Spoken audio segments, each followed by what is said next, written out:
नमस्कार। बजट 2016-17 पर सबसे बड़ी कवरेज लेकर के हम हाजिर हैं। मैं हूं अजय मिश्र और आज हम आए हैं गुड़गांव के मैनेजमेंट डेवलपमेंट इंस्टीट्यूट में, जहां पर हमारे साथ छात्र हैं इस इंस्टीट्यूशन के और साथ ही बहुत ही खास हमारा एक्सपर्ट पैनल है जो बजट की अपेक्षाएं हैं, बजट की उम्मीदें हैं, जो युवा शक्ति की उम्मीदें हैं, उनको हम उभारने की कोशिश करेंगे। अगले 1 घंटे के दौरान परिचय करा दें हमारे जो एक्सपर्ट पैनल हैं उनसे आप सभी का।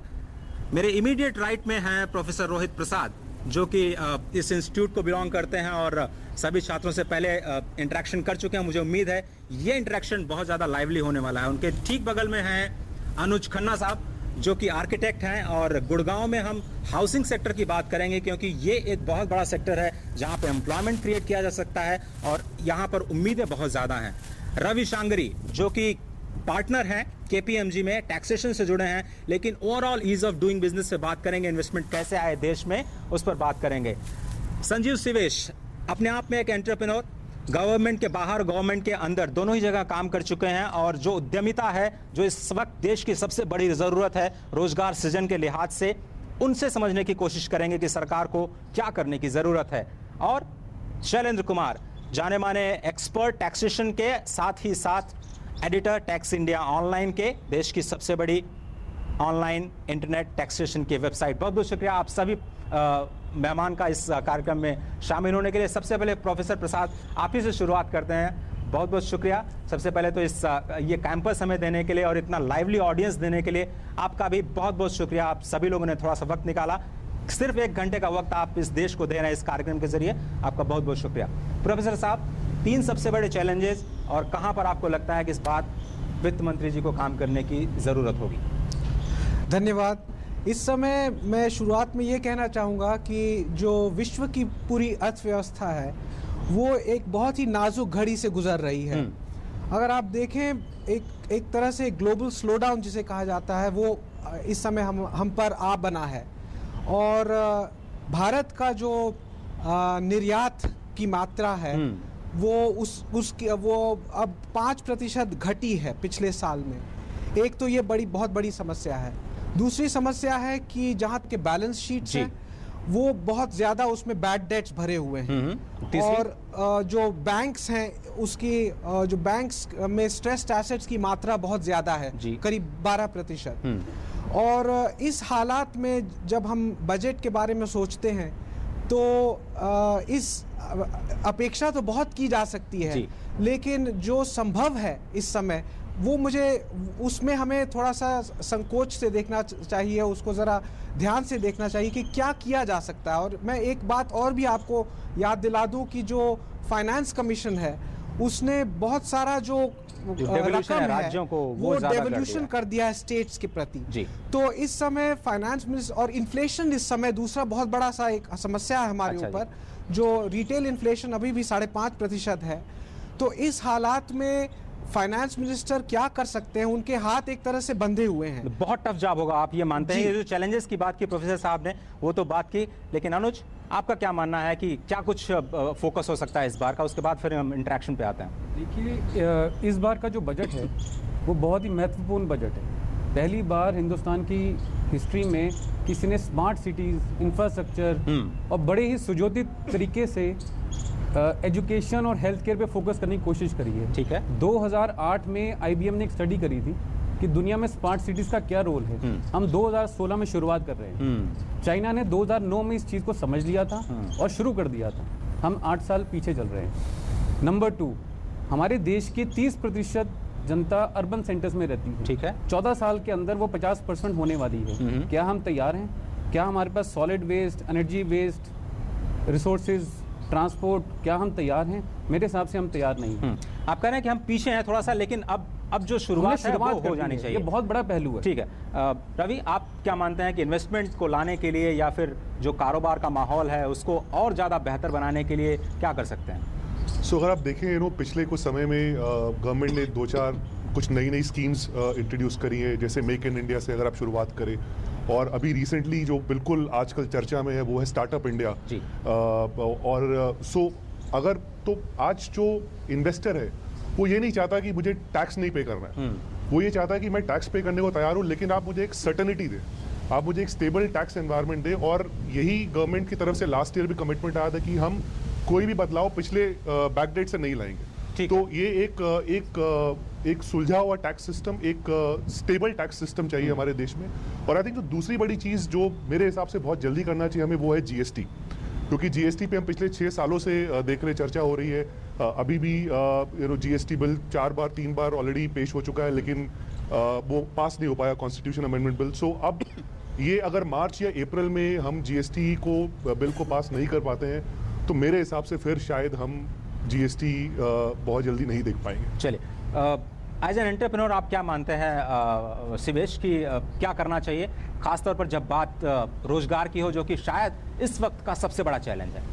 तो सच्चाई ये है कि पिछले 4-5 साल में जो भारत में विकास हुआ है उसको काफ़ी सारे लोगों ने जॉबलेस ग्रोथ करके उसको टर्म किया है। और सबसे बड़ा चैलेंज ये है कि आज यूथ वो जॉब मार्केट में आते जा रहा है, और उसके लिए आपको एम्प्लॉयमेंट अपॉर्चुनिटीज़ आपको क्रिएट करनी है। और वहाँ पर मैं ये जानना चाहूँगा कि सरकार किस तरह से प्रिपेयर कर रही है एम्प्लॉयमेंट अपॉर्चुनिटीज़ क्रिएट करने के लिए। एक तरफ मोदी जी ने काफ़ी होप क्रिएट किया है स्टार्टअप इंडिया के नाम पर, मेक इन इंडिया के नाम पर, लेकिन मेक इन इंडिया और स्टार्टअप इंडिया के साथ एक अंडरलाइंग जो दो क्रिटिकल पैरामीटर्स है जिसमें मैं उनका ध्यान आकर्षित करना चाहता हूँ। एक ये है कि मेक इन इंडिया अगर कोई बाहरी आकर के यहाँ आकर के अपनी फैक्ट्री लगाता है तो वो मेक इन इंडिया का बहुत ही संकुचित दायरा होगा। मेक इन इंडिया मीन्स कि इंडिया के लोग यहाँ आकर के यहाँ डिज़ाइन कर रहे हैं, इनोवेशन कर रहे हैं। So it should be innovate in India, design in India and make in India, और उसका माहौल बनाने की जो कोशिश है वो इस बजट में होनी चाहिए। एक बात थी।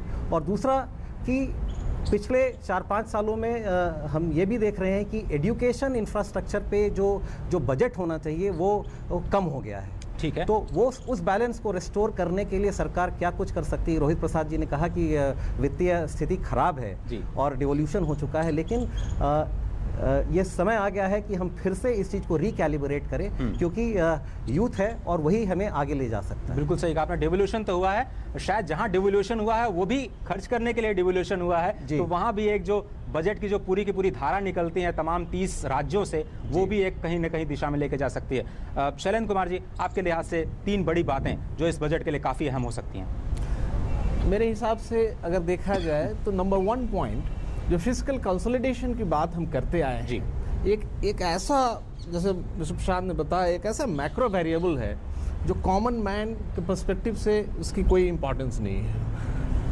हमें फिजिकल कंसोलिडेशन के लिए जो सबसे इंपॉर्टेंट जो मैं एक्सपेक्ट करता हूँ मिस्टर जेटली, मिस्टर मोदी को करना चाहिए और एक बजट को एक स्ट्रक्चरल रिफॉर्म की तरह देखना चाहिए, वो ये है कि हमारा जो वेस्टफुल एक्सपेंडिचर है, गवर्नमेंट की प्लान्ड और नॉन प्लान्ड एक्सपेंडिचर की साइज देखी जाए तो आउट ऑफ 17 लाख करोड़ जो लास्ट ईयर की टोटल जो है एक्सपेंडिचर थी, उसके अंदर में अगर हम देखें तो मेजर चंक जो है लगभग 10 लाख करोड़ हमारा कहाँ जा रहा है, उसकी अकाउंटेबिलिटी है ही नहीं। दूसरी तरफ हम सिटीजन के ऊपर, कॉमन मैन के ऊपर क्या करते हैं, टैक्सेस बढ़ाते चले जाते हैं, क्योंकि गवर्नमेंट को तो रेवेन्यू चाहिए।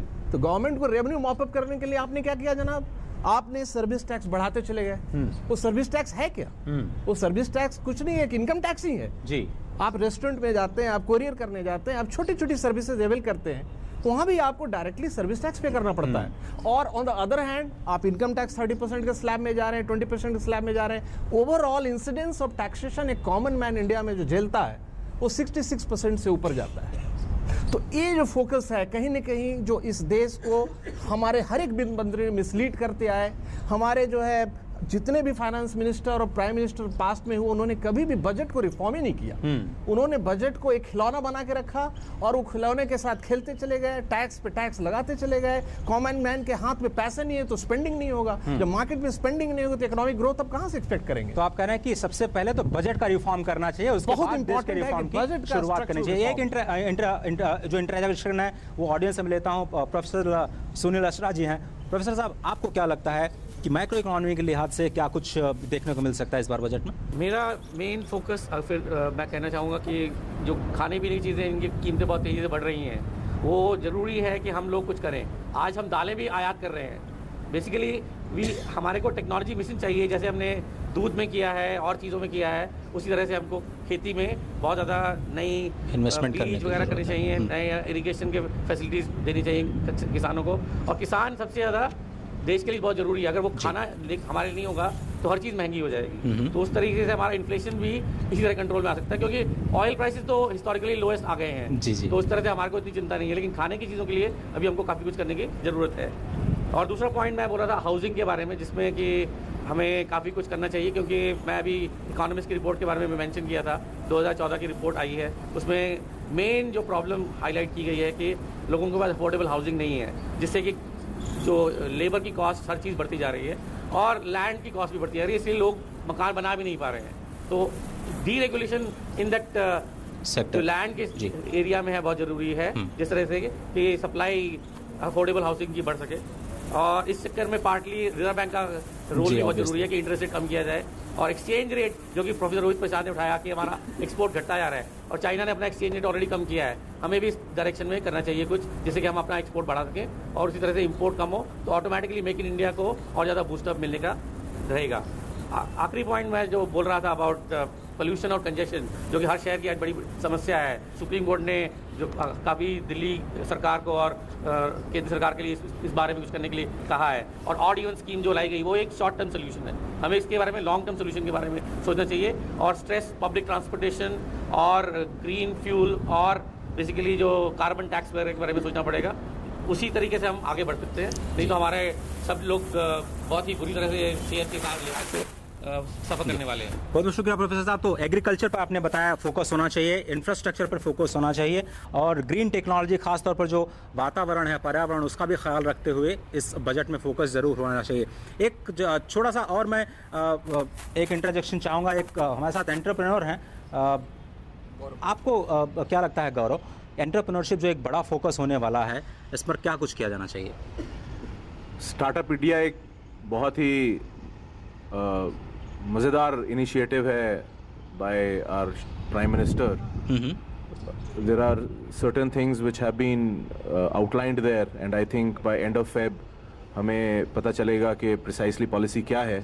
मुझे लगता है कि प्राइम मिनिस्टर साहब को क्या करना चाहिए कि एक पर्टिकुलर लेवल तक जो आपका टर्नओवर है, खासकर इनिशियल ईयर्स का, वहाँ तक एक बेशक वो टैक्सेशन फ्री ना करें, पर एक टर्नओवर टैक्स लगा दें और उसको बेचारे को ग्रोथ की तरफ फोकस करने दें। I think this is more important for the startup India initiative, and believe me the kind of growth या किस तरीके की तरक्की हो सकती है आप खुद ब खुद देख सकते हैं। मतलब मैंने तो अपना खुद से देखा ही है।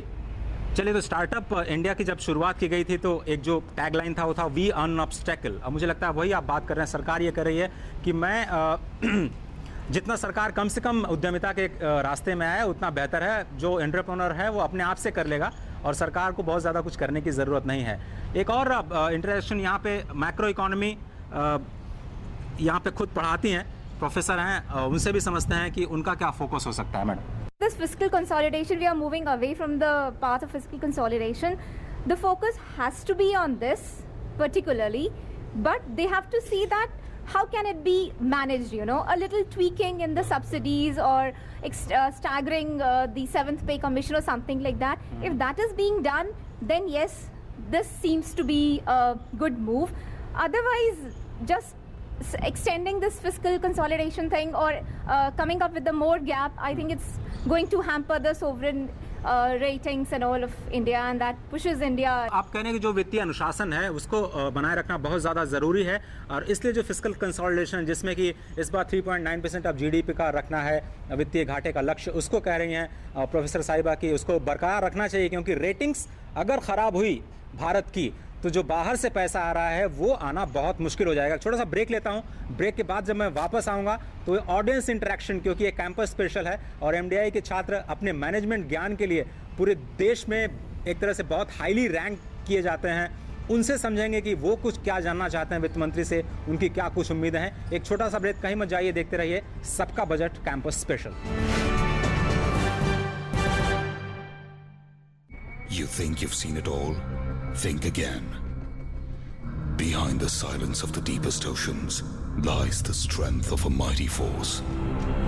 A force whose bravest rise from the darkest depths where the world sleeps. Far away from city lights, proudly for the glory of white. Watch navies of the world united through oceans at the International Fleet Review at Visakhapatnam. उंगली थाम के जिसने चलना सिखाया, कड़ी मेहनत करके हमको पढ़ाया, हमारी खुशियों को अपनी खुशी बनाया, जिंदगी के हर सुख दुख में जो एक साया बनकर साथ रहे, ढलती उम्र में इन्हें अकेला ना छोड़ें। ध्यान रखें, माता पिता एवं वरिष्ठ नागरिक भरण पोषण एवं कल्याण अधिनियम 2007 के तहत माता पिता की देखभाल करना हमारा कर्तव्य है और उनको बेसहारा छोड़ना एक दंडनीय अपराध है। सामाजिक न्याय और अधिकारिता मंत्रालय, भारत सरकार द्वारा जनहित में जारी। आ गया राजू बेटा, हम सब 10 फरवरी सुबह रेलगाड़ी से तुम्हारी मौसी के घर जाएंगे। 10 फरवरी को?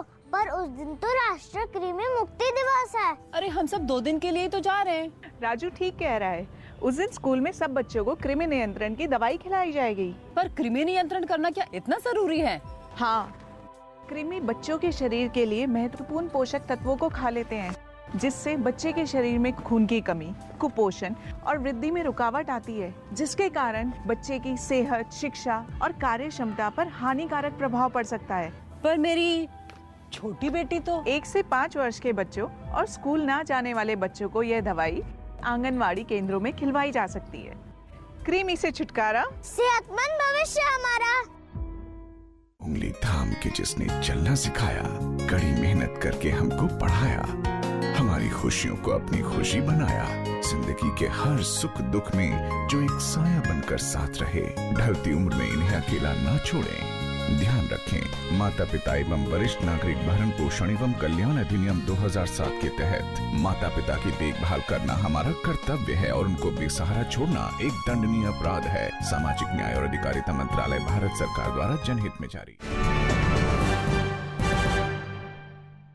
स्वागत है आप सभी का सबका बजट कैंपस स्पेशल में। एक बार फिर से मैं गुड़गांव से जो मैनेजमेंट डेवलपमेंट इंस्टीट्यूट है, आप सभी का स्वागत करता हूं। गुड़गांव, मुझे लगता है कि अगर इतना अच्छा गांव, देश के सारे 6 लाख गांव में से अगर कुछ 100, 200, 150 गांव भी बन पाए गुड़गांव जैसे, तो एक देश की जो तस्वीर है वो बदल जाएगी। हमारे साथ स्टूडेंट्स हैं, अब हम इंटरेक्शन सेगमेंट में जाने की कोशिश करते हैं और उनकी राय क्या है, वो क्या समझते हैं बजट को लेकर के, उन्हीं के जरिए हम आप तक पहुंचाने की कोशिश करते हैं। और अब ये सिलसिला जो है वो शुरू हो चुका है। आपका नाम? अभय। क्या कुछ आप सोचते हैं बजट के बारे में, प्लीज? हमने इन टर्म्स ऑफ बजट काफ़ी सारे स्केलेटल स्ट्रक्चर्स जरूर हमने डेवलप करे हैं, वेदर बी इट, जैसे अभी फूड इन्फ्लेशन वगैरह की बात हो रही थी, उसके अराउंड हमने ICDS प्रोग्राम से लेकर के अभी फूड स्कीम तक की बात करते हैं, और अभी जैसे रिसेंटली डिजिटल इंडिया की भी बात हो रही है, जहाँ पे 250,000 ग्राम पंचायत को जोड़ने की बात है। But there is some lag और other there is some gap at the ground work, at the ground level, क्योंकि वहाँ पर policies are not getting implemented जो कि उनको होना चाहिए। And what happens over the years is कि एक के बाद एक नए स्कीम्स, नए पॉलिसीज आते हैं, उस पर एक चर्चा होती है, उस पर एक टॉक होती है, 3 साल, 2 साल, 4 साल, बट कुछ इम्प्लीमेंटेशन नहीं होता। So I guess that is the major reason where the government should start. बहुत बड़ी बात की आपने। एक और छात्र हैं इसी इंस्टीट्यूट के, उनके पास चलते हैं। क्या समझते हैं सर, क्या जानते हैं? कुछ लोग कह रहे हैं कि फिस्कल कंसोलिडेशन को डिले कर देना चाहिए, लेकिन उससे प्रॉब्लम ये हो सकती है कि जो हमारी क्रेडिबिलिटी है, जो हमारा प्लान था कि वो 3.5% का था, और उसके अलावा जो हमारा स्टेट्स और सेंटर का फिस्कल डेफिसिट है वो 7% से 7.2% हो चुका है 2015 में। तो वो अगर हमारा स्टेट्स के पास डेफिसिट को कंट्रोल करने का कोई माध्यम नहीं है, क्योंकि पावर सेक्टर के अंदर सब्सिडी देने की जरूरत है उनको, हाँ। तो सेंटर के लिए बहुत मुश्किल होगा कि फिस्कल कंसोलिडेशन को डिले करना, और वो सबसे क्रूशियल थिंग है मेरे ख्याल से। आपके हिसाब से करना चाहिए या नहीं करना चाहिए? ये जो फिस्कल डेफिसिट का टारगेट है उसको मीट करना चाहिए सरकार को, या फिर उसको डिले कर देना चाहिए? मेरे ख्याल से फिस्कल डेफिसिट को मीट करना चाहिए, क्योंकि लेवरेज लेके आप कोई चीज़ जो रिस्क ले रहे हो तो वो बहुत मुश्किल है, और वो आप बेफालतू में अपनी कंट्री का डायनामिक्स आप जो डेफिसिट के रूप में बढ़ा रहे हो, तो उस चीज़ के लिए वो बाहर जो फॉरेन इन्वेस्टर है वो बहुत इंडिया को रिस्की देखेगा और वो इन्वेस्टमेंट नहीं करना चाहिए। ठीक है, तो देश की जो बैलेंस शीट है उसकी क्रेडिबिलिटी जो है वो बनाए रखनी चाहिए। मेरा यही ख्याल है कि अभी जो चल रहा है, मतलब कि पिछले 10 सालों से देखा हो कि जब भी बजट हुआ है वो काफ़ी पॉपुलिस्ट मेजर्स उसमें लिया गया है, लेकिन मतलब कि जब ये नई गवर्नमेंट आई है तो सबका उम्मीद है कि ये पॉपुलिज्म से अभी मतलब कि कुछ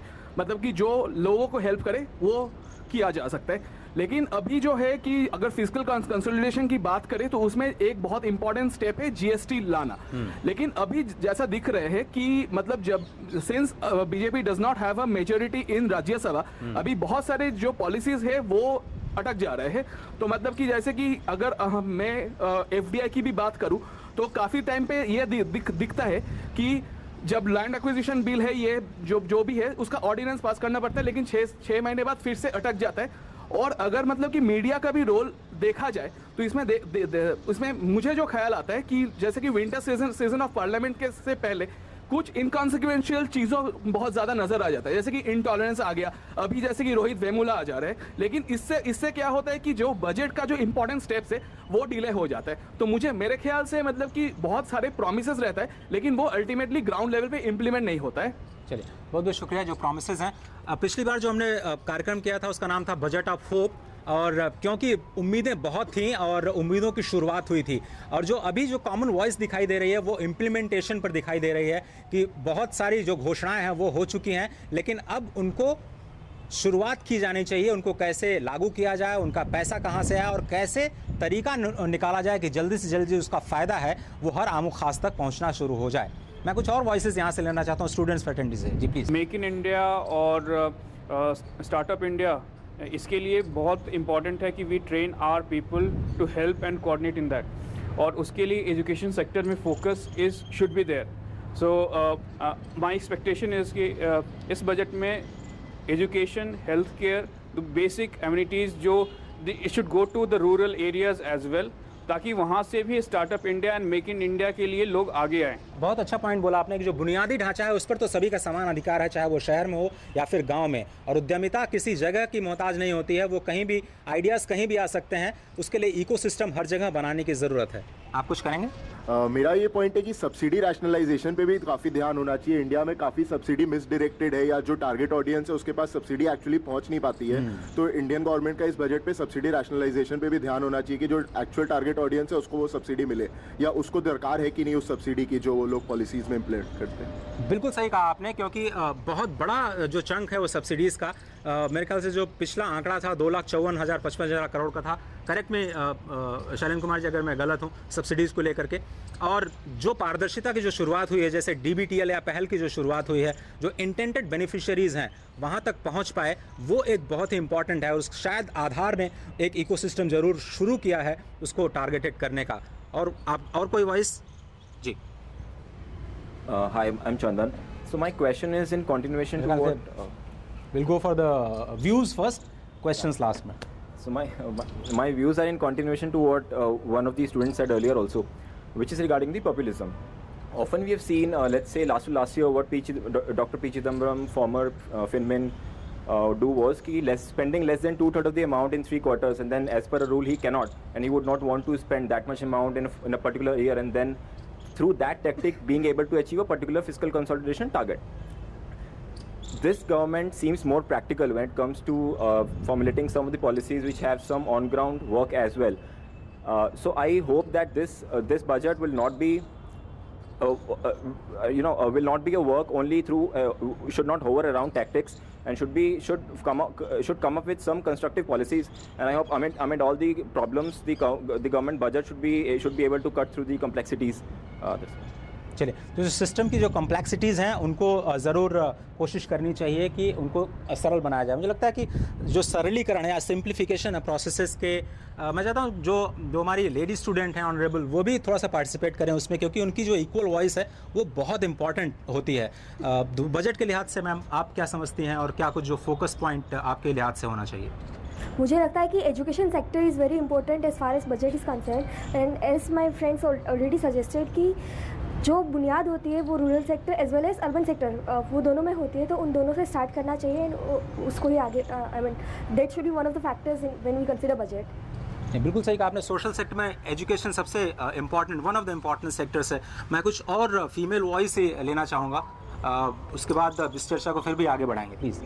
based on the education sector and the health care sector, and इससे continuously having a focus on the Swachh Bharat Abhiyan as well, so that the base is created very well, and everything falls in place. Modi government ने एक तरफ make in India का जो concept लाया है, दूसरी तरफ स्टार्टअप इंडिया का। ठीक है। इसमें अगर दोनों में हम कंपेयर करें तो make in India is more focused towards manufacturing inside the country, और स्टार्टअप इंडिया में अगर देखें हम तो जिस तरीके का ट्रेंड आ रहा है इंडिया में सर्विस सेक्टर में ज्यादा स्टार्टअप्स आ रहे हैं। ठीक है। तो ना सिर्फ make in India for manufacturing as well as some initiative for service sectors also there should be, जो कि स्टार्टअप इंडिया के साथ साथ रहें, जिससे कि जो एंटरप्रेन्योर्स हैं हमारे यंग एंटरप्रेन्योर्स उनको थोड़ा सा हेल्प मिल सके।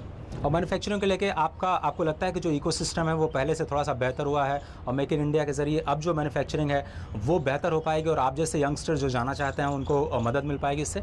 जी, हेल्प तो बहुत मिलेगी, लेकिन इसमें एक डिमांड और एक सप्लाई का साइड होता है। तो एक तरफ तो मेक इन इंडिया जो है यहाँ पे आके बनाने की कोशिश करेंगे जो कंपनीज, पर दूसरी तरफ यहाँ पे जो वर्कफोर्स है उसका जो डेवलपमेंट होना चाहिए, वो वर्कफोर्स डेवलपमेंट के लिए भी कुछ इनिशिएटिव्स मिले ताकि यहाँ के जो हमारे रोजगार है वो यहाँ पे। चलिए, आपने इशारा कर दिया स्किल इंडिया की तरफ कि वहाँ पर जब तक स्किल डेवलपमेंट नहीं होगा तब तक जो मैन्युफैक्चरिंग है वो हो नहीं पाएगी। I agree with sir that GST should be implemented as soon as possible, because one of the things that could be mended with it is like the reduction of corruption.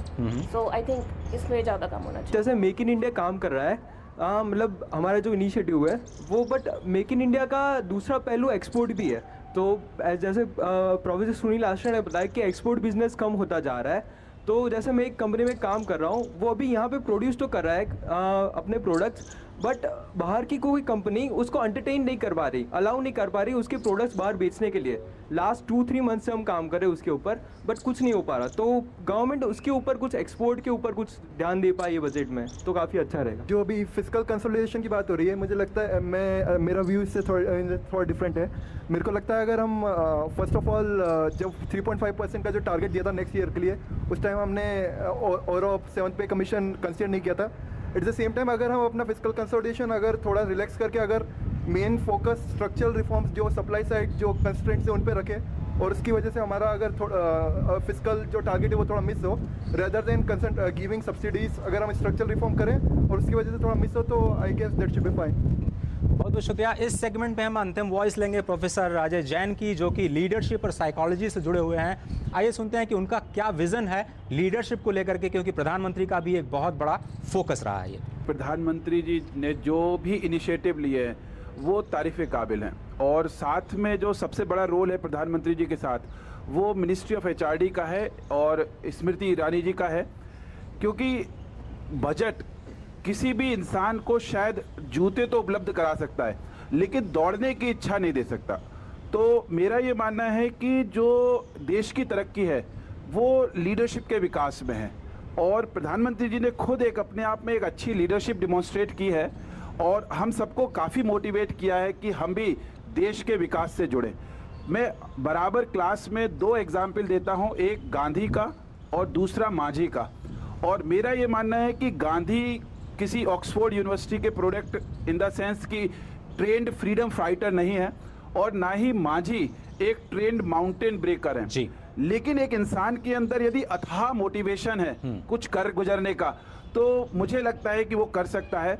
Budget एक facilitate करता है, उस process को fast कर सकता है। मान लीजिए माझी को 22 साल लगे पहाड़ तोड़ने में, यदि हम उसको सहूलियत देते और सुविधाएं देते तो शायद वो 2 साल में हो जाता। बजट का बहुत बड़ा रोल है, लेकिन लीडरशिप शायद उससे बड़ी बात है। वो देश की फाउंडेशन है, वो देश के विकास के लिए जरूरी है, और उसमें मिनिस्ट्री ऑफ HRD एजुकेशन का बहुत बड़ा रोल है। एक जोरदार ताली हो जाए प्रोफेसर जैन के लिए। बहुत बहुत शुक्रिया। तो लीडरशिप जो है वो काफ़ी इंपॉर्टेंट है, और कैसे केवल एक व्यक्ति पर भरोसा न करें, हम अपने आप पे भरोसा करें, और हम जो कुछ भी करना चाहते हैं ज़िंदगी में उसको करने के लिए कैसे आप अपने आसपास लीडरशिप रोल निभाते हैं। चलिए एक छोटा सा ब्रेक लेते हैं। हम इस वक्त हैं गुड़गांव के मैनेजमेंट डेवलपमेंट इंस्टीट्यूट में। एक छोटा सा ब्रेक, वापस आएंगे तो सवाल और जवाब का सिलसिला शुरू करेंगे, और इस इंटरेक्शन में सवाल सीधे फेंकेंगे हमारे जो स्टूडेंट्स हैं वो पैनलिस्ट से, और समझेंगे कि वो क्या कुछ समझते हैं और सवालों के जरिए क्या कुछ निकल करके आता है रिकमेंडेशन के रूप में, वो ज़रूर हम आप तक पहुँचाने वाले हैं। सो कहीं मत जाइए, देखते रहिए हमारा ये खास कार्यक्रम।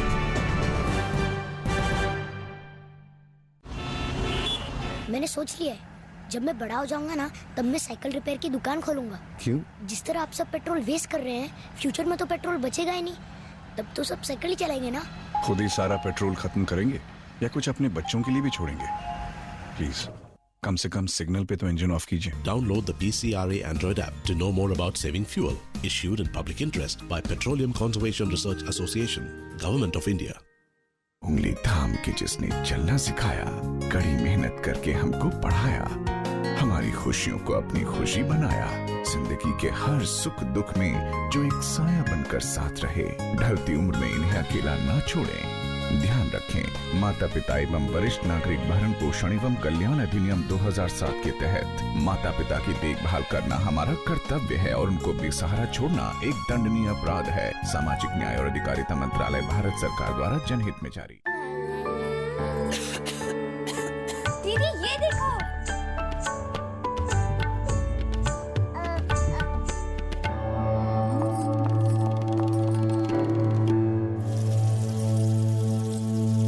H1N1 फ्लू को फैलने से रोका जा सकता है। खांसी और छींक के बाद और बच्चे को छूने से पहले अपने हाथों को साबुन से धोकर H1N1 फ्लू को फैलने से रोक सकते हैं। इन्फेक्शन रोको, बनो हीरो। इलाज सिर्फ चुने हुए अस्पतालों में उपलब्ध। अरे वाह, हार तो बड़ा सुंदर है तुम्हारा। आर्टिफिशियल है क्या? आर्टिफिशियल? असली सोने का है। ढेरों डिजाइन्स में से चूज किया है मैंने। फिर तो BIS हॉलमार्क का निशान भी जरूर होगा। सिर्फ डिजाइन्स और चमक से नहीं, असली सोने का भरोसा होता है हॉलमार्क का निशान, क्योंकि सोना सिर्फ आभूषण नहीं है, ये है जिंदगी भर की पूंजी। जागो ग्राहक जागो।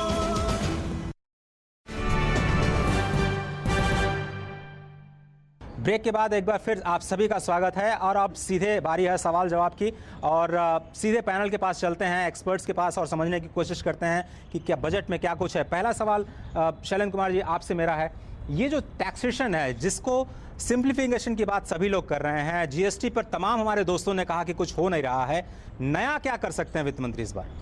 नहीं देखिए, GST से रिलेटेड काफ़ी काम हो रहा है, पब्लिक डोमेन में नॉलेज नहीं है, मुझे पता है GST से रिलेटेड काफ़ी काम हो चुका है। इनफैक्ट यहाँ तक हो चुका है कि एक डिटेल सर्वे एक डिस्ट्रिक्ट लेवल पे वो कौन सारे पोटेंशियल बिजनेस है जो GST के नेटवर्क के अंदर आ सकता है। ये बहुत इंपॉर्टेंट है GST के लिए। कल के दिन में बिल पास भी हो जाए तो इस देश को GST का गिफ्ट नहीं दिया सकता। अच्छा, इसके प्रिपरेशन में मिनिमम जो 1.5 years और लगेंगे। अगर मोदी जी चाहेंगे तो इसको जो फास्टेस्ट पॉसिबल जो रोड मैप हो सकता है वो 1 अप्रैल 2007 हो सकता है। बिकॉज GST पोस्ट GST जो है किसी भी गवर्नमेंट के लिए, अगर आप विश्व का इतिहास देखें जहाँ GST इम्प्लीमेंट किया गया है, आज लगभग 154-155 देशों में GST है। और कनाडा का एग्जाम्पल जो इंडिया के लिए बहुत रेलेवेंट है, क्योंकि कैनेडियन सिस्टम भी एक फेडरल सिस्टम है हमारी तरह। वहाँ पर जब GST लाया गया था तो वहाँ पर इमीडिएटली जो है उसका पॉलिटिकल इम्प्लीकेशन हुआ कि गवर्नमेंट जो है हार गई और बहुत बुरी तरीके से हार गई। उसके बाद ओपोजिशन आया और वो गवर्नमेंट को आने में 8 साल लगा। अच्छा, तो GST का इम्प्लीकेशन बहुत सीरियस है। GST में काफ़ी होमवर्क हो चुका है, लॉ ऑलमोस्ट रेडी है, प्रोसीजर्स ऑलमोस्ट रेडी हैं। उसके रिलेटेड जो है आपका GST नेटवर्क जो IT प्लेटफॉर्म है, जिससे GST को इम्प्लीमेंट किया जाएगा, वो GST नेटवर्क का प्लेटफॉर्म काफ़ी हद तक काम हो चुका है। सॉफ्टवेयर डेवलपमेंट बहुत कुछ हो चुके हैं। तो ऐसा नहीं कहा सकता कि GST से रिलेटेड अभी जो पीछे पड़ा हुआ है वो हमारे पॉलिटिशियंस हैं जो पीछे पड़ गए हैं। जहाँ तक पॉलिसी मेकर्स की बात है, जहाँ पर हमारे सॉफ्टवेयर डेवलपर्स की बात है, काफ़ी हद तक काम हो चुका है।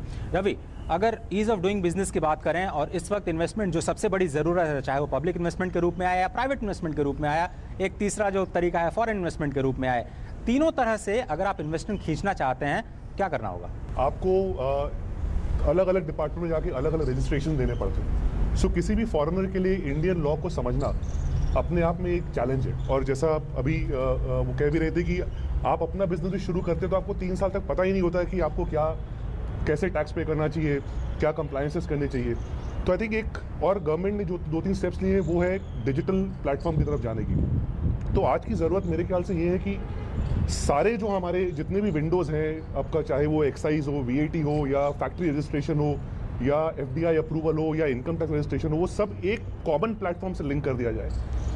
आपने एक सिंगल एप्लीकेशन डाला जी और उसी के थ्रू आपको सारे अप्रूवल्स मिल जाए। ठीक है, तो आपका स्टार्टअप टाइम कम हो जाता है। दूसरा, आप अगर जब आप बिजनेस चलाना शुरू करते हैं तो आपको अगर एक स्टेट से दूसरे स्टेट में जाना है तो अपने आप में एक चैलेंज है, बिकॉज हर स्टेट की अलग रिक्वायरमेंट, तो उसको भी एक सेंट्रल लेवल पे इंटीग्रेट करना बहुत ज़रूरी है। आप अगर एग्जाम्पल के तौर पे लिए स्टार्टअप इंडिया में इन्होंने एक प्रपोजल डाला है कि आप एक मोबाइल ऐप के जरिए आप अपने आप को रजिस्टर कर सकते हैं। तो एक उस थॉट प्रोसेस की ज़रूरत है, कुछ इनोवेशंस लाना पड़ेगा कंप्लायंसेस में, रजिस्ट्रेशंस में और टैक्स पेमेंट सिस्टम में, तब जाकर फॉरेन इन्वेस्टर इंडिया आना चाहते हैं। मैं जब बाहर जाके लोगों से मिलता हूँ, they are all waiting to invest into India, in fact they are already investing, पर दे वांट कि हमें आप टैक्स लो हमसे, लेकिन अब हमें बताओ कि हमें कितना टैक्स देना है। प्रेडिक्टेबिलिटी चाहिए, हमें अनसर्टेनिटी नहीं चाहिए। संजीव, आपके अनुभव से हम ये समझना चाहेंगे कि आपने सरकार में भी काम किया, सरकार के बाहर से जब आप सरकार को देखते हैं एज एन एंटरप्रेन्योर, क्योंकि आप वहाँ पर जुड़े हुए हैं और वो रोजगार के लिए काफ़ी इंपॉर्टेंट है, क्या दिखाई देता है सरकार के अंदर? क्या माइंडसेट में बदलाव आना शुरू हुआ है या नहीं? सवाल यह है ईज़ ऑफ डूइंग बिजनेस का। परेशानी ये है कि आज अगर मैं अपना बिजनेस खुद चलाता हूँ तो सेल्फ ऑडिट का सिस्टम होना चाहिए जी। मतलब I should not be needing any chartered accountant till I reach 5 crore turnover. Why do I need? और ये जो पूरा टैक्सेशन सिस्टम और ऑडिट का सिस्टम इतना कॉम्प्लेक्स करके रख दिया गया है कि एक व्यक्ति अगर वो एंटरप्रेन्योर बनना चाहता है तो उसके पहले उसको कम से कम 25% अपने बजट का ये कंप्लायंसेस को फुलफिल करने के लिए लगाना पड़ेगा। तो ये सारे जो रेगुलेटरी हर्डल्स हैं, अनऑब्स्टेकल राइट, उसको आपको एक एक करके एड्रेस करना पड़ेगा, तभी स्टार्टअप इंडिया सक्सेसफुल हो सकता है। एक बहुत ही इंपॉर्टेंट पॉइंट है, एक तरफ हम मेक इन इंडिया की बात कर रहे हैं। Make in India is for large companies, manufacturing companies essentially. Startup India is for novices. In between you have a big chunk which is SMEs, small and medium enterprises, और अभी तक वो आज के करंट डिस्पेंसेशन के policy perspective से दूर है और वहाँ पे लोग काफ़ी रो रहे हैं। जो बैंकिंग सेक्टर है उनको लोन नहीं देता है, जो परमिट्स की बात ये कर रहे हैं उनको परमिट्स मिलने में परेशानी होती है, कहीं ना कहीं पुलिस में आ जाती है, कहीं ना कहीं तो विभिन्न कारणों से जो हमारा एसएमई है, जो जिस पावर के साथ उसको अनलीश होना चाहिए वो अनलीश नहीं हो पा रहा है। ये जापान से आए हैं और जापान में SME is thriving and we have to make that SME sector thriving. बिल्कुल सही कहा आपने, क्योंकि वहाँ पर जो रोजगार की संभावना भी है वो बहुत ज़्यादा है और वहाँ पे जो ग्रोथ पोटेंशियल है वो भी बहुत ज़्यादा। प्रोफेसर साहब, हम चीज़ों को इतना कॉम्प्लेक्स क्यों बनाते हैं? आप ऐसे एक्सपर्ट्स क्यों पैदा करते हैं बाजार में जो ऐसे ऑडिट की भाषा बनाए जो लोगों को समझ में ना आए, या फिर टैक्सेशन की ऐसी भाषा बनाए जो एक आम जो कंप्लायंस करने वाला उसको समझ में ना आए? क्योंकि क्रिएट तो वो सिस्टम आप कर रहे हैं, आपका इंस्टीट्यूट है, आप जैसे बहुत सारे एक्सपर्ट्स, जो एक्सपर्ट्स ऐसे क्यों क्रिएट कर रहे हैं आप? नहीं, पहली बात तो ये कि काश हमारे पास इतनी शक्ति होती कि हमारे पास इतना प्रभाव होता कि हम इस सिस्टम को किसी तरह प्रभावित कर पाते। ऐसा नहीं है। लेकिन जहाँ तक ये आपका सवाल है कि क्यों हम इसको इतना कॉम्प्लेक्स कर रहे हैं, कारण बहुत आसान है।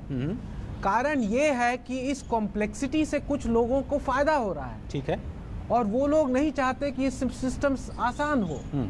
तो अगर हमें इस देश के ढांचे या किसी भी देश के ढांचे को समझना है, हमें ये समझना होगा कि इस ढांचे में कौन जीत रहा है, कौन हार रहा है। जो जीत रहा है उसके लिए बिजनेस करना बहुत आसान है और जो हार रहा है उसके लिए बिजनेस करना दुभर है।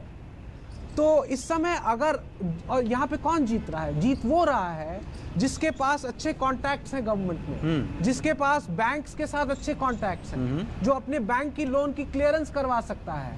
तो आप कह रहे हैं मेरिट मैटर नहीं कर रहा है, नेटवर्क मैटर कर रहा है। नेटवर्क जो इंडिया की अर्थव्यवस्था है और जो इंडिया की सबसे बड़ी समस्या इस समय है कि यहाँ पे क्रोनी कैपिटलिज्म पूरी तरह से बिल्कुल बेशुमार रूप से छाया हुआ है और इसमें कोई ज्यादा अंतर नहीं हुआ है सरकार के बदलने से। ठीक है।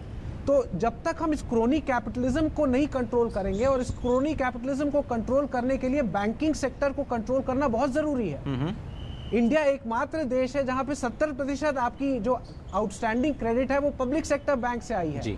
अगर आप पिछले 15 साल का ट्रैक रिकॉर्ड देखें, इंडिया में नेचुरल रिसोर्सेज पे हावी हुए हैं प्राइवेट बिजनेसेस। ठीक है। इस पे इनका निजीकरण हुआ है और ये निजीकरण पब्लिक मनी से हुआ है। पब्लिक सेक्टर बैंक्स ने इनको लोन दिए हैं और आज सारे लोन ठप हो गए हैं। ठीक है, लेकिन ये जो पूंजीपति हैं जिनको लोन मिले हैं वो अभी भी अपने प्राइवेट जेट में घूम रहे हैं। तो सर, इस इकोसिस्टम को क्लीन अप करने के लिए आपका क्या प्रेस्क्रिप्शन है? वित्त मंत्री को आप क्या कहेंगे, या बजट नहीं पूरे पॉलिसी प्रेस्क्रिप्शंस क्या होने चाहिए कि ये जो क्रोनी कैपिटलिज्म जिसकी बात आप कर रहे हैं वो थोड़ा सा कम हो पाए और मेरिट को कम से कम स्थान दे पाए? जो मेरिट आप तैयार कर रहे हैं यहाँ से निकल करके जो जाएगा, जो कॉर्पोरेट सेक्टर में काम करेगा, वो कम से कम उस लक्ष्य तक पहुँच पाए जहाँ पर जिसके लिए वो मेहनत कर रहा है आज। देखिए, एक तो जो बहुत अच्छी चीज हुई है कि इस क्रोनी कैपिटलिज्म का एक सेल्फ करेक्शन हो गया है। इस समय जो हालत, जो दुर्दशा भारत में है बैंक्स की, वो क्रोनी कैपिटलिज्म के फलस्वरूप है। और ये अच्छी बात है, क्योंकि इससे कुछ तो इनका सुधार होगा, इनके रवैये में कुछ तो सुधार होगा। ये लोग थोड़ा सा सुधरेंगे अपने आप, जिस तरह वो लोग काम कर रहे हैं जी। लेकिन जहां तक कि ये जो हालत है ये सदा के लिए इस तरह बनी रहे तो फिर तो हम लोग सब खत्म हो जाएंगे। इसमें इस समय जो बहुत जरूरी है कि हमारे बैंकिंग सेक्टर को कैपिटलाइज किया जाए, ठीक है, ताकि उनके जो बैड डेट्स हैं उनको किसी तरह उनके बैलेंस शीट से हटाकर उनको फिर से नए सिरे से, नए रूप से काम करने की शक्ति या प्रोत्साहन दी जाए। और ये बहुत जरूरी है कि इन पे जो कंट्रोल है, जो नियंत्रण है सरकार का और जो नियंत्रण है बड़े पूंजीपतियों का, ठीक है, वो कम किया जाए। वो बहुत जरूरी है। ठीक है, आपने बैंकिंग सेक्टर के लिए कहा कि जो बैड डेट्स हैं उनको, रवि अब अगर आप इसमें जोड़ना चाहते हैं, बैंकिंग सेक्टर की जो दिक्कतें हैं, जो एनपीएस की प्रॉब्लम बता रहे हैं प्रोफेसर साहब, उसके लिए क्या प्रिस्क्रिप्शन है आपके लिहाज से, इससे हट के थोड़ा सा? सो बेसिकली एक तो कैपिटलाइजेशन बहुत ज़रूरी है बैंक के लिए। दूसरा, आज अगर आप फॉरेन मनी, बाहर से पैसा इंडिया आना, उसमें काफ़ी रिस्ट्रिक्शन है। आप ज़्यादा से ज़्यादा आप उसको एफडीआई के रूप में ला सकते हैं। आप इंटरेस्ट रेट को अगर कंपेयर करें इंडिया के बीच और इंडिया के बाहर, बहुत फ़र्क है। और बहुत ऐसे देश है जहाँ पे सरप्लस मनी काफ़ी मात्रा में है।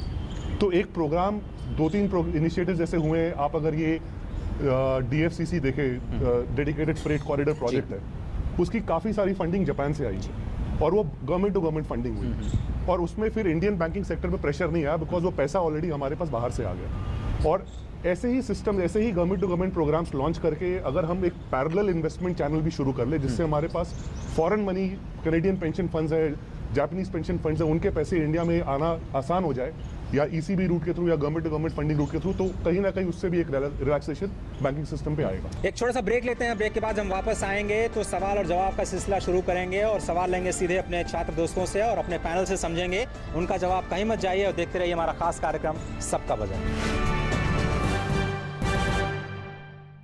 उंगली थाम के जिसने चलना सिखाया, कड़ी मेहनत करके हमको पढ़ाया, हमारी खुशियों को अपनी खुशी बनाया, जिंदगी के हर सुख दुख में जो एक साया बनकर साथ रहे, ढलती उम्र में इन्हें अकेला ना छोड़ें। ध्यान रखें, माता पिता एवं वरिष्ठ नागरिक भरण पोषण एवं कल्याण अधिनियम 2007 के तहत माता पिता की देखभाल करना हमारा कर्तव्य है और उनको बेसहारा छोड़ना एक दंडनीय अपराध है। सामाजिक न्याय और अधिकारिता मंत्रालय, भारत सरकार द्वारा जनहित में जारी। नीचे काकी, घर में शौचालय कहाँ है? बहू को घर में कहाँ, खुले में ही जाना पड़ेगा। फिर तो तुम घूंघट भी खोल ही दो। एक तरफ तो आपको बहू का घूंघट भी सरकाना गवारा नहीं और दूसरी तरफ उसे खुले में। इस तरह तो हमने कभी सोचा ही नहीं था। तो अब सोचो, घर में शौचालय बनवाओ और इस्तेमाल करो। स्वच्छ भारत मिशन, एक कदम स्वच्छता की ओर। जहाँ सोच वहाँ शौचालय। धीरे धीरे सब जान गए हैं कि हम जैसे बिना एमआरपी, वजन और यूज बाय डेट लिखे हुए पैकेट गलत हैं। हाँ, तभी तो कोई हमें अपने साथ नहीं ले जाना चाहता है। उम्मीद मत छोड़ो पैकेट भाई, कोई तो होगा ही जिसे दुकानदार चाचा बेवकूफ बना लेंगे। सही पैक पर वस्तु की कीमत, वजन, निर्माता कंपनी का नाम तथा इस्तेमाल की तारीख जरूरी है। आप बताइए, आप जानने वालों में से हैं या बेवकूफ बनने वालों में से? जागो ग्राहक, जागो। गर्भावस्था में सामान्य से 1/4 ज्यादा खाना खाना बहुत जरूरी है कमला, और साथ ही माँ का 10 से 12 किलो वजन बढ़ना भी बहुत जरूरी है।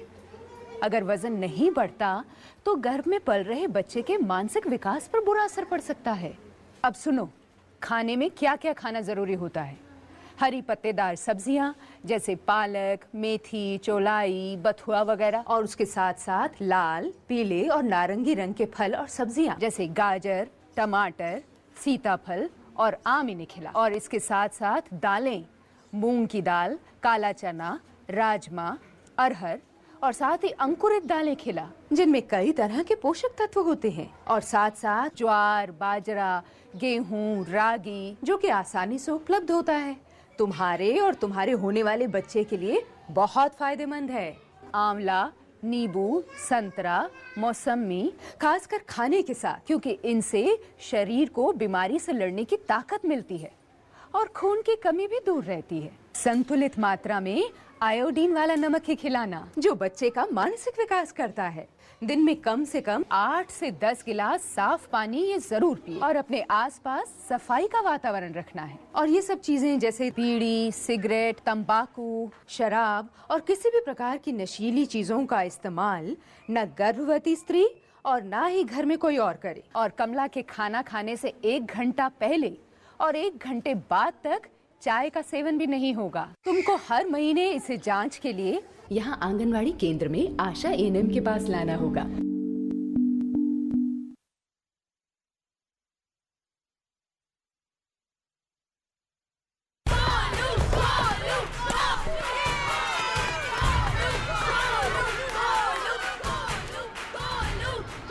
बैटिंग तो अर्जुन कर रहा है, तो सब गोलू के लिए क्यों चीयर कर रहे हैं?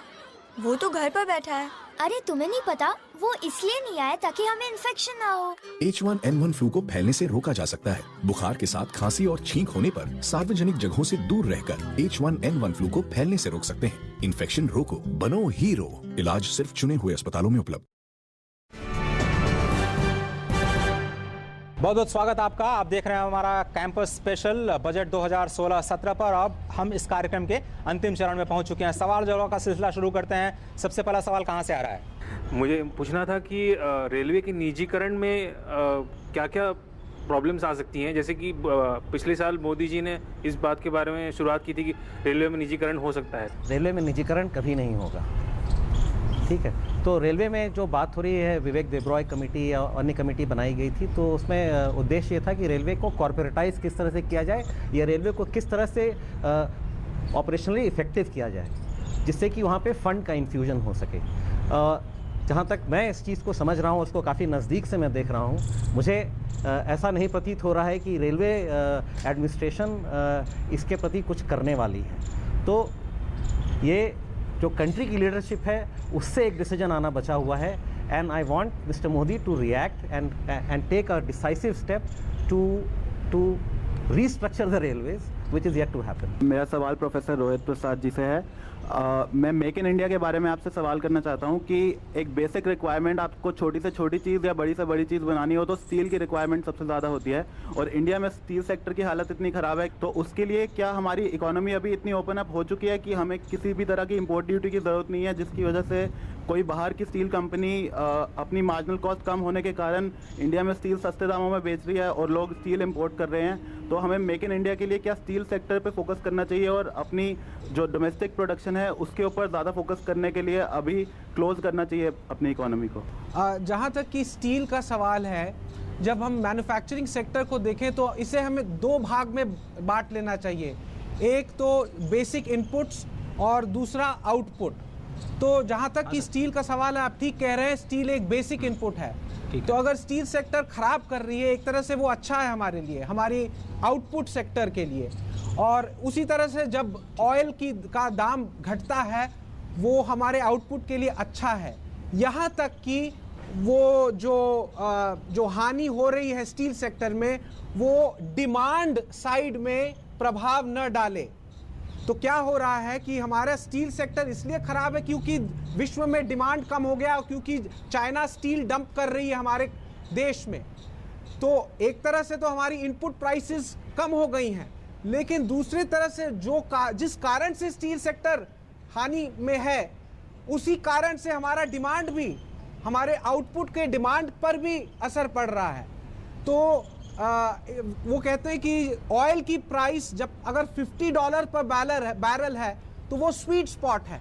अगर ऑयल की प्राइस $20 पर बैरल है तो वो इंडिया की मैन्युफैक्चरिंग सेक्टर के लिए अच्छी नहीं है। हालांकि उससे इनपुट प्राइस कम होता है, हालांकि जैसे कि स्टील में भी उससे इनपुट प्राइस कम होता है, लेकिन डिमांड कम होने के कारण हमारी मैन्युफैक्चरिंग सेक्टर पर क्षति पड़ती है। तो जहाँ तक कि मेक इन इंडिया का सवाल है, और उसमें मैं एक चीज़ ज़रूर कहना चाहूँगा कि ये स्लोगन तो बहुत बढ़िया है मेक इन इंडिया, लेकिन आज में जो विश्व की अर्थव्यवस्था की स्थिति है, जब तक हम सेल इन इंडिया नहीं कर पाएंगे तब तक मेक इन इंडिया का कोई मायने नहीं होगा, क्योंकि आप प्लांट खड़ी करेंगे जिसका कोई ग्राहक नहीं होगा। इस समय इंडिया की प्रॉब्लम एक्सेस कैपेसिटी है। अगर अफोर्डेबल हाउसिंग की बात की जाए और स्मार्ट सॉल्यूशंस की बात की जाए तो आपके लिहाज से वो 3 बिल्कुल फोकस पॉइंट क्या होना चाहिए कि जो सबको अफोर्डेबल हाउसिंग मिल पाए और वो अच्छी टेक्नोलॉजी वाला हाउसिंग मिले, उसके लिए क्या करना होगा? देखिए, अफोर्डेबल हाउसिंग के लिए एक बहुत ही अच्छा एग्जांपल हमारे पास एशिया में है। Singapore is one of the best examples. South east Asia में affordable housing along with luxury housing का इससे बड़ी एग्जांपल पूरी दुनिया में नहीं है। जी, गवर्नमेंट का role with private and public partnership is very well defined. बड़ी परसेंटेज है कि जिनको गवर्नमेंट ने घर देना ही देना है, उसका बड़ा सिस्टम उन्होंने प्लेस कर रखा है। कैसे उसका वेस्ट मैनेजमेंट होगा, कैसे इंफ्रास्ट्रक्चर होगा, कैसे टेक्नोलॉजी मैनेजमेंट होगा, everything is very well organised. India में एक बहुत बड़ी अपॉर्चुनिटी है, बहुत बड़ा सेक्टर है जो हाउसिंग का आज भी प्रभावित है, जिसके लिए हम कुछ नहीं कर पा रहे हैं। गवर्नमेंट की बहुत अच्छा इनिशिएटिव है स्मार्ट सिटीज के अंडर फॉर अफोर्डेबल हाउसिंग। ठीक है, अगर हम उस सेक्टर को पकड़ते हैं जिसमें कि steel, infrastructure, material, raw material, labour, skills, housing एक एक्स्ट्रा सेक्टर है जिसमें 200 इंडस्ट्रीज इन्वॉल्व होती हैं, which includes labour, material and technology.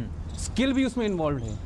इतना बड़ा सेक्टर है जिसको हम हाईलाइट नहीं कर पा रहे हैं। सर, प्रेस्क्रिप्शन क्या है आपका इसके लिए? Land reform bill and real estate bill is an very very important sector. आज अगर यूएई का एग्जांपल लेता हूं मैं, दुबई का, limited resources, limited natural resources, उनका लैंड रिफॉर्म बिल देखिए। सारा पैसा जो आप एक घर किसी बिल्डर से लेते हैं, आप पैसा दीजिए, सारा का सारा पैसा सरकार को जाता है। सरकार डिसाइड करती है कि ये काम कर पा रहे हैं तो इनको पैसा मिलेगा, बीच में कोई मिडिल मैन नहीं है। हमारे देश में रिफॉर्म्स रियल एस्टेट में बहुत बहुत जरूरी है। ये सेक्टर ऐसा है कि हमारी जीडीपी को कई गुना आगे ले जा सकता है। चलिए, हमारे पास 3 मिनट है और हम 3 सवाल ले पाएंगे। ये सवाल आपसे है मिस्टर अनुज, आप क्या सोचते हैं कि ये जो स्मार्ट सिटीज़ है और घर प्रोवाइड करना है सबको, उसमें आर्किटेक्चर या कोई चीज़ इफ़ेक्ट कर सकती है? वो क्या रोल होगा उसका? जब तक आप होलिस्टिक अप्रोच नहीं रखेंगे, जब तक आप सारे सेक्टर्स को इकट्ठे नहीं जोड़ेंगे, डिज़ाइन इम्प्लीमेंटेशन नहीं होगी, ये सेक्टर इवॉल्व ही नहीं हो सकता। वर्ल्ड ओवर सबसे अच्छा एग्जाम्पल है एम्स्टरडैम, नो पोल्यूशन कंट्री, सारा involvement is based upon urban planning. The first step is urban planning, then comes your other sectors. अगर प्लानिंग ही किसी चीज़ की ठीक नहीं है, कुछ भी कर लीजिए, वो चीज़ फेल होनी ही होनी है। First step is design and implementation. Green building, पूरी दुनिया इस समय वर्टिकल जा रही है। ली कबूजियर ने 1960s में चंडीगढ़ बनाया था हॉरिजॉन्टल, आज वो कॉन्सेप्ट नहीं चल पाएगा। You have to go vertical. When you go vertical, आपको ग्रीन बिल्डिंग्स भी बनानी पड़ेंगी, terrace garden, green building, environment, energy, lot of things are involve. वो सबको पकड़ के चलना पड़ेगा। आपको क्या लगता है कि इंडिया का जो प्रोडक्शन है वो उसको एब्जॉर्ब कौन करेगा? जब यूरोप से कोई मेरा डिमांड नहीं है, मिडिल ईस्ट से डिमांड नहीं है, और चाइना का इतने डिवैल्यू हो गया है करेंसी, और in a week they had depleted around $1 billion. बहुत ही सिंपल आंसर है कि इंडिया अपने आप में खुद इतना बड़ा मार्केट है कि वो खुद ही जो सोल्यूशन है वो इंडिया का। प्रोफेसर साहब, आप कुछ ऐड करना चाहते हैं? आमतौर से हम सोचते हैं कि वेलफेयर एक तरफ है और ग्रोथ दूसरी तरफ है, लेकिन जब मांग की कमी होती है तब ये दोनों जो पहलू हैं वो एक दूसरे की तरफ आने लगते हैं। क्योंकि जब तक आप लोगों के जेब में पॉकेट में पैसे नहीं डालेंगे तब तक मांग नहीं आएगी, बाहर से मांग नहीं आने वाली, क्योंकि पूरा ग्लोब स्लो डाउन कर गया है।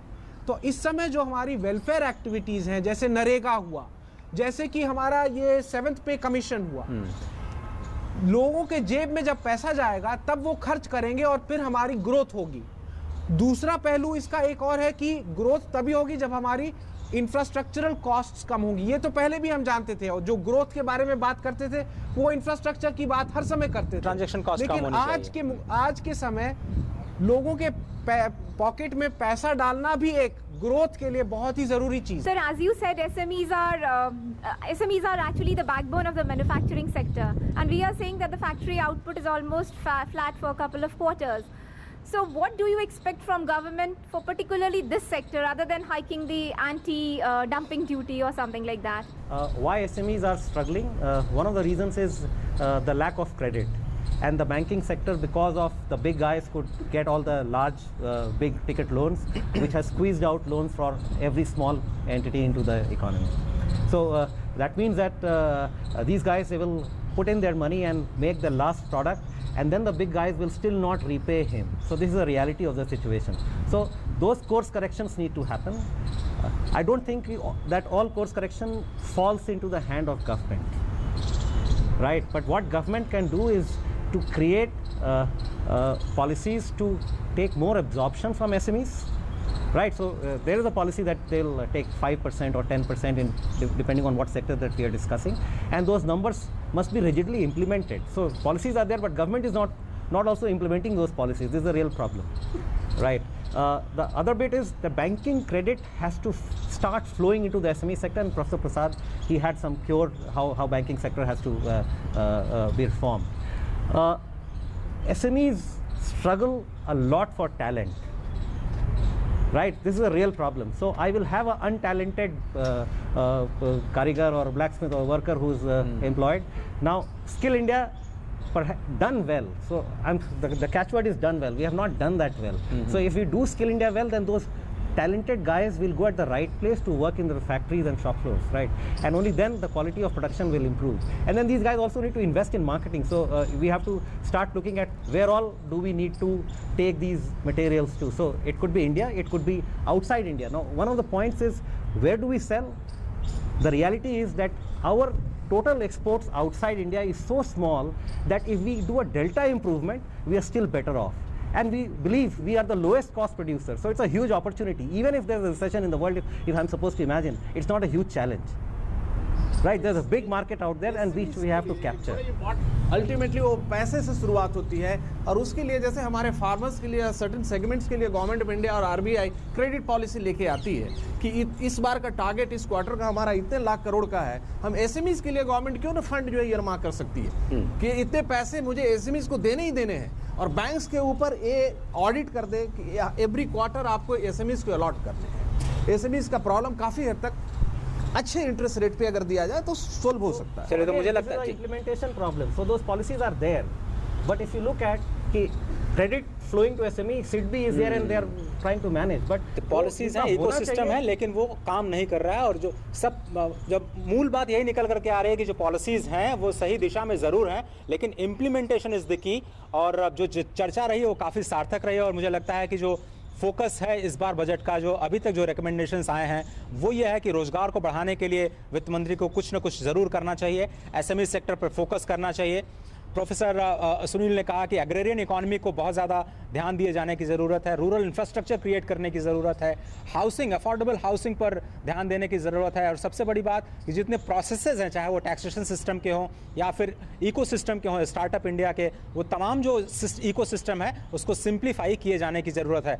आप सभी मेहमान, शैलेंद्र कुमार जी, सुरेश जी, रवि, आपका बहुत बहुत शुक्रिया, अनिश आपका बहुत बहुत शुक्रिया, और प्रोफेसर प्रसाद इस कार्यक्रम में हिस्सा लेने के लिए बहुत बहुत शुक्रिया। और सबसे ज़्यादा शुक्रिया अदा करता हूं मैं एमडीआई के छात्रों का, जिन्होंने इस चर्चा में हिस्सा लिया। आप यहाँ पर वक्त निकाल करके आए, बहुत बहुत शुक्रिया। फिलहाल इस कार्यक्रम में सिर्फ इतना ही। मुझे और मेरी पूरी बजट टीम को दीजिए इजाज़त, लेकिन अगले हफ्ते इसी कार्यक्रम के दूसरे अंक में हम चलेंगे दिल्ली के एफएमएस, और वहाँ से समझेंगे कि वहाँ के छात्रों की क्या कुछ उम्मीदें हैं, और ऐसा ही एक एक्सपर्ट पैनल वहाँ भी मौजूद होगा। देश के तमाम हिस्सों में हम इस कार्यक्रम यानी सबका बजट कैंपस स्पेशल को लेकर जाते रहेंगे। फिलहाल दीजिए इजाज़त, नमस्कार।